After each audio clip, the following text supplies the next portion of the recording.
ആർക്കും അവിടെ പ്രവേശിക്കാം. അവിടെ കാണുമ്പോഴേക്കും ഗ്ലാസ് വിട്ട് അങ്ങോട്ട് നോക്കാതെ പോകുന്ന ഒരു സാഹചര്യം ഒരിക്കലും തന്നെ വർക്കുകളും ചെയ്തിരിക്കുന്ന അശാസ്ത്രീയമായിട്ടാണ്. അതുകൊണ്ടാണ് പല സ്ഥലത്തും വെള്ളപ്പൊക്കം ഉണ്ടാകുന്നത്. ഇപ്പം ഞാനിവിടെ നിന്ന് നേരെ പോകുന്ന മേയർക്ക് തിരക്കെന്ന് എല്ലാവരും പറയുമ്പോഴായിരിക്കും. മറ്റൊന്ന്, സാധാരണക്കാരായ ജനങ്ങൾക്ക് 3 മണി മുതൽ 5 മണി വരെ ആര് വന്നു കഴിഞ്ഞാലും അവർക്ക് എന്ത് കാര്യവും മേയറോട് സംസാരിക്കാം. തെരുവ് നായ്ക്കളെ ഞങ്ങൾ പറഞ്ഞ സമയത്തിനുള്ളിൽ 1 വർഷത്തിനുള്ളിൽ തെരുവുനായി പ്രശ്നം അവസാനിപ്പിക്കുമെന്നാണ് എല്ലാ പ്രസംഗത്തിലും ഞാൻ പറഞ്ഞിരുന്നത്. വിളിച്ചാൽ ചില ഫയലുകൾ പോവുകയുള്ളൂ. ഞാൻ പറയാൻ അറിയാമല്ലോ, എല്ലാവരും അല്ല, ചിലർ. ഞങ്ങളിങ്ങനെയാണ് ശീലിച്ചിട്ടുള്ളത്. ആ ശീലങ്ങളൊക്കെ നമുക്ക് മാറ്റണം. അത് ഞങ്ങൾ കുറച്ച് കഠിനാധ്വാനം ചെയ്യേണ്ടി വരും. 100 കൗൺസിലർമാർക്കും ഏത് സമയം വന്നാലും ഏത് മീറ്റിംഗ് നടന്നാലും കൗൺസിലർമാരും 1 മിനിറ്റ് പോലും മേയറെ കാണാൻ വേണ്ടി മേയറുടെ റൂമിൻ്റെ മുമ്പിൽ കാത്തിരിക്കാൻ പാടില്ല. വിളിച്ചു വരുത്തി നോക്കിയപ്പോഴേ 500-ൻ്റെ നോട്ട് കെട്ടി അടുക്കി വെച്ചിരിക്കുക. അപ്പം തന്നെ കൈയോടനെ എല്ലായിടത്തിനെയും തിരിച്ചു കൊടുപ്പിച്ചു. ഇത് വിളിച്ചു കൊടുപ്പിച്ചിട്ട് മാത്രമല്ല, പോലീസിനെ വിളിച്ച് അറസ്റ്റ് ചെയ്ത് സ്റ്റേഷനിലോട്ട് പറഞ്ഞു വിട്ടു. കാണാൻ പറ്റില്ല എന്ന് പറയുന്നത് ഞാനവിടെ ഇല്ലാത്തതുകൊണ്ടല്ല, അവർക്ക് എന്തെങ്കിലും അസൗകര്യം അല്ലെങ്കിൽ കയറാനായിട്ട് ആൾക്കാരെന്നുകൊണ്ട് മടിച്ചാണ്. 3 മണി മുതൽ 5 മണി വരെ സാധാരണക്കാരായ ആർക്കും, അതായത് ഏതൊരു വ്യക്തിക്കും 3 മണി, ഞാനിപ്പോൾ നേരായതിനു ശേഷം എടുത്തൊരു ആലോചന, എല്ലാവരും കൂടെ ചർച്ച എടുത്തെടുത്ത ആലോചന, 100 കൗൺസിലർമാർ, 101 ഉള്ളത്, ഞാൻ ഒഴികെ 100 കൗൺസിലർമാർക്കും ഏത് സമയം വന്നാലും ഏത് മീറ്റിംഗ് നടന്നാലും കൗൺസിലർമാരും 1 മിനിറ്റ് പോലും മേയറെ കാണാൻ വേണ്ടി മേയറുടെ റൂമിൻ്റെ മുമ്പിൽ കാത്തിരിക്കാൻ പാടില്ല. യഥാർത്ഥ ഉദ്യോഗസ്ഥരോട് പറഞ്ഞിട്ടുണ്ട്, മേയർ തിരക്കിലാണെന്ന് ആരോടും പറയരുത്. എന്ത് മീറ്റിംഗ്, കൗൺസിലർമാർ അറിയാത്തൊരു മീറ്റിംഗ് അവിടെ നടക്കാറില്ല. ഏത് കൗൺസിലർ വന്നു കഴിഞ്ഞാലും അവിടെ ആ സമയം തന്നെ എൻ്റെ ഡോറ് തുറന്ന് അകത്ത് കയറി വരിക. അവരുടെ കാര്യം അവർ വരുന്ന നിങ്ങളെപ്പോലുള്ള ആൾക്കാരുടെ കാര്യത്തിന് വേണ്ടിയാണ്. അപ്പോൾ സ്വാഭാവികമായിട്ടും അവരുടെ ടൈം വാല്യുബിൾ ആയിട്ടുള്ളതാണ്. മറ്റൊന്ന്, സാധാരണക്കാരായ ജനങ്ങൾക്ക് 3 മണി മുതൽ 5 മണി വരെ ആര് വന്നു കഴിഞ്ഞാലും അവർക്ക് എന്ത് കാര്യവും മേയറോട് സംസാരിക്കാം. എല്ലാ കാര്യവും ചിലപ്പോൾ സാധിക്കാൻ പറ്റില്ല. ഈ 5 മണിയെന്ന് പറഞ്ഞിരിക്കുന്ന ചിലപ്പോൾ 7 മണി വരെ 8 മണി വരെയൊക്കെ പോകാറുണ്ട്. 3 എന്ന് പറയുന്നത് ചിലപ്പോൾ ഞാൻ പുറത്താനും പോയി ഒരു 3:30 ആവാറുണ്ട്. ഈ വന്ന ദിവസം എന്തെങ്കിലും തിരക്ക് കരുതി ഒരു കയറാത്തതായിരിക്കും. അങ്ങനെ ഒരു തീരുമാനമെടുത്തത് തന്നെ നമ്മുടെ ഒരു വ്യക്തിയുടെ ജനനം മുതൽ മരണം വരെയുള്ള എല്ലാ കാര്യങ്ങളിലും ഇടപെടേണ്ട സ്ഥാപനമാണ് തദ്ദേശ സ്വയംഭരണ സ്ഥാപനം. ഇപ്പം തന്നെ ഇവിടെ വെള്ളക്കെട്ടുണ്ടായ ആദ്യം ആരെ വിളിക്കും? ദിനേശനെ വിളിക്കും. വെള്ളം കിട്ടിയില്ലെങ്കിൽ ആരോ ദിനേശനെ വിളിക്കും. ഇവിടെ ഒരു പട്ടി ആരെങ്കിലും കടിച്ചു കഴിഞ്ഞാൽ ദിനേശനെ വിളിക്കും. വീട്ടിൽ കരമടയ്ക്കാൻ ചെല്ലുമ്പോൾ എന്തെങ്കിലും പ്രശ്നം ഉണ്ടെന്നുണ്ടെങ്കിൽ കൗൺസിലറെ വിളിക്കും. ദിനേശ് അല്ലെങ്കിൽ മറ്റൊരു കൗൺസിലറെ വിളിക്കും. അപ്പോൾ നമ്മളൊരു കുഞ്ഞ് ജനിച്ചു കഴിഞ്ഞാൽ നമ്മൾ ആദ്യം പഞ്ചായത്ത് ഓഫീസിൽ പോകും. ബർത്ത് സർട്ടിഫിക്കറ്റ്, നമ്മുടെ കുടുംബത്തിൽ ആരെങ്കിലും മരണപ്പെട്ട് കഴിഞ്ഞാൽ നമ്മൾ ഡെത്ത് രജിസ്റ്റർ ചെയ്തിട്ട് സക്സസ് സർട്ടിഫിക്കറ്റ് വാങ്ങിക്കാനൊക്കെ ആയിട്ട് ഡെത്ത് സർട്ടിഫിക്കറ്റിന് വേണ്ടി പഞ്ചായത്തിൽ പോകും. അപ്പോൾ ഒരു പാർലമെൻറ്റോ അസംബ്ലിയോ സെക്രട്ടേറിയറ്റോ പാർലമെൻറ്റ് മന്ദിരമോ നമുക്ക് എല്ലാ ദിവസവും എല്ലാ നിമിഷവും നമ്മുടെ ജീവിതത്തിൽ ഇടപെടേണ്ട ആവശ്യമില്ല. എടുക്കുന്ന തീരുമാനങ്ങൾ നമ്മുടെ ജീവിതത്തെ സ്വാധീനിക്കും. പക്ഷേ പഞ്ചായത്ത് എന്ന് പറയുമ്പോൾ നമുക്ക്, അല്ലെങ്കിൽ കോർപ്പറേഷൻ എന്ന് പറയുമ്പോൾ, അപ്പോൾ ആ പ്രസ്ഥാനം എപ്പോഴും ജനങ്ങൾക്കൊരു വീട് പോലെ ആയിരിക്കണം. ആർക്കും അവിടെ പ്രവേശിക്കാം. അവിടെ കാണുമ്പോഴേക്കും ഗ്ലാസ് വിട്ട് അങ്ങോട്ട് നോക്കാതെ പോകുന്ന ഒരു സാഹചര്യം ഒരിക്കലും തന്നെ ജനങ്ങളുടെ ഒരു സ്ഥാപനത്തിന് വരാൻ പാടില്ല എന്നുള്ള ഒരു തീരുമാനത്തിൻ്റെ അടിസ്ഥാനത്തിലാണ് അവിടെ അത്തരത്തിലൊരു ആലോചന നടത്തി മുന്നോട്ട് പോകുന്നത്. തീർച്ചയായിട്ടും ഇവിടെ ഒരുപാട് കാര്യങ്ങൾ പറഞ്ഞില്ലെങ്കിൽ ഞാനത് പറയുമായിരുന്നു. നിങ്ങൾ എന്നിൽ നിന്നും ആഗ്രഹിക്കുന്നത് വലിയൊരു പ്രസംഗമൊന്നുമില്ല, മറിച്ച് നമ്മൾ ചില മുദ്രാവാക്യങ്ങൾ പറഞ്ഞ് ചില വാഗ്ദാനങ്ങൾ നൽകിയാണ് ഭരണത്തിലെത്തിയത്. അക്കാര്യങ്ങളിൽ നിങ്ങൾ ഇതുവരെ എന്ത് ചെയ്തു, അല്ലെങ്കിൽ ഇനി അടുത്ത വരാൻ പോകുന്ന ദിവസങ്ങൾ എന്ത് ചെയ്യാൻ സാധിക്കുമെന്നുള്ളതായിരിക്കും ഒരുപക്ഷെ റെസിഡൻസ് അസോസിയേഷനിൽ പോകുമ്പോഴേക്കും ജനങ്ങൾ പ്രതീക്ഷിക്കുന്നത്. തീർച്ചയായും അഡ്രസ്സ് ചെയ്യാതെ വലിയൊരു പ്രസംഗം നടത്തി പോകാനും ഞാൻ തയ്യാറാകുന്നില്ല. ഇവിടെ പറഞ്ഞ കാര്യങ്ങളുണ്ട്. തെരുവുനായ് വിഷയം തന്നെ ഞാൻ പറയാം. തെരുവുനായ്ക്കളെ ഞങ്ങൾ പറഞ്ഞ സമയത്തിനുള്ളിൽ 1 വർഷത്തിനുള്ളിൽ തെരുവുനായ് പ്രശ്നം അവസാനിപ്പിക്കുമെന്നാണ് എല്ലാ പ്രസംഗത്തിലും ഞാൻ പറഞ്ഞിരുന്നത്.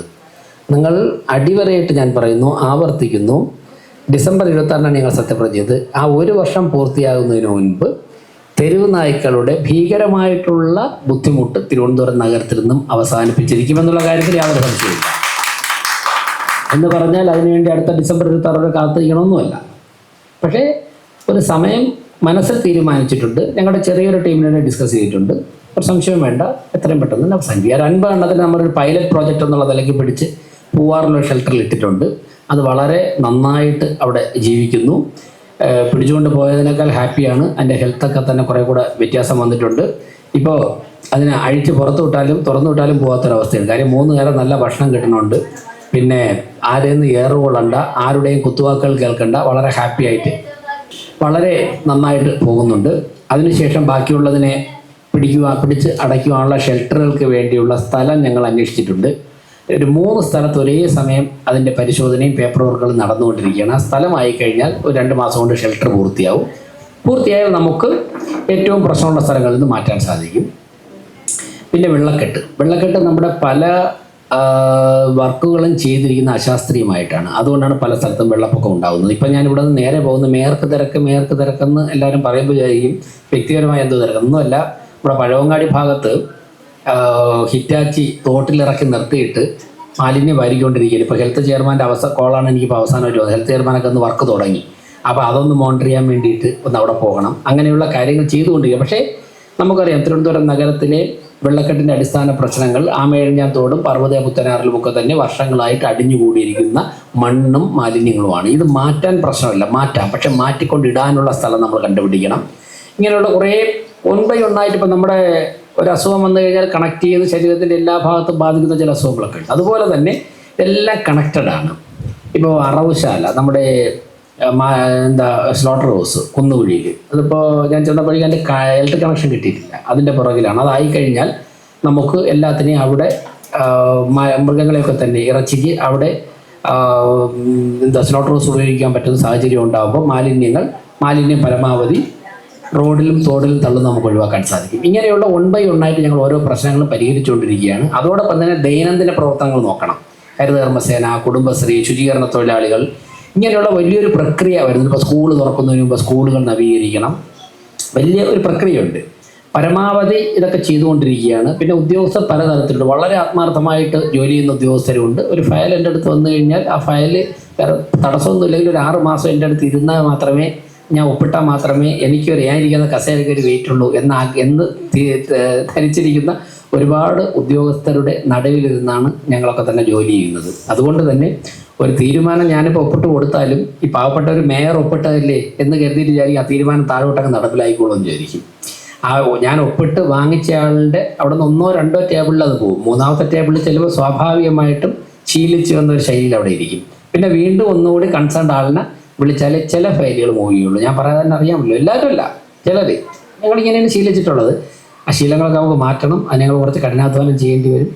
ഒരു 18 മണിക്കൂർ ഒരു ദിവസം ജോലി ചെയ്യുന്നുണ്ട്. ഒരു സംശയം വേണ്ട, 18 മണിക്കൂർ ജനങ്ങൾക്ക് വേണ്ടി ജനങ്ങളുടെ ഇടയിൽ ജോലി ചെയ്യുന്നുണ്ട്. റിസൾട്ട് വരാൻ കുറച്ചുകൂടെ സമയമെടുക്കും. പക്ഷേ റിസൾട്ട് വന്നു കഴിഞ്ഞാൽ സ്ഥായിയായി ആത്യന്തികമായി തിരുവനന്തപുരത്തിൻ്റെ ചേഞ്ച് ആയിരിക്കുമെന്നുള്ള കാര്യത്തിൽ ഞാൻ അടിവരയിട്ട് പറയുന്നു. ഒരു സംശയവും വേണ്ട. തിരുവനന്തപുരം അക്ഷരാർത്ഥത്തിൽ തന്നെ ചെയ്യുന്ന ഒരു പ്രവർത്തനങ്ങളിലും പിന്നെ തിരിഞ്ഞു നോക്കേണ്ടി വരില്ല. ഒരു സംശയവും വേണ്ട. ഇപ്പോൾ ആറ്റുകൾ കണ്ടില്ലേ പാർക്കിങ്.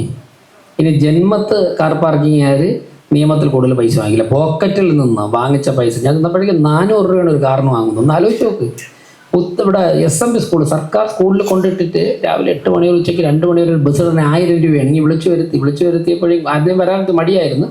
വിളിച്ചു വരുത്തി നോക്കിയപ്പോഴേക്കും 500 നോട്ട് കെട്ടി അടുക്കി വെച്ചിരിക്കുക. അപ്പം തന്നെ കൈയോടനെ എല്ലായിടത്തിൻ്റെയും തിരിച്ചു കൊടുപ്പിച്ചു. ഇനി തിരിച്ചു കൊടുപ്പിച്ചിട്ട് മാത്രമല്ല, പോലീസിനെ വിളിച്ച് അറസ്റ്റ് ചെയ്ത് സ്റ്റേഷനിലോട്ടും പറഞ്ഞു വിട്ടു, FIR പഠിപ്പിച്ചു. അതായത് ഇങ്ങനെ ആത്യന്തികമായിട്ട് പ്രശ്നങ്ങൾ പരിഹരിച്ചു പോവുകയാണ്. തീർച്ചയായിട്ടും റെസിഡൻസ് അസോസിയേഷനുകളും ഇതുപോലുള്ള കുടുംബ സംഘങ്ങളൊക്കെയാണ് നാടിൻ്റെ നട്ടെല്ല്, നാടിൻ്റെ സുതാര്യത, സജീവത നിലനിർത്തുന്നത്.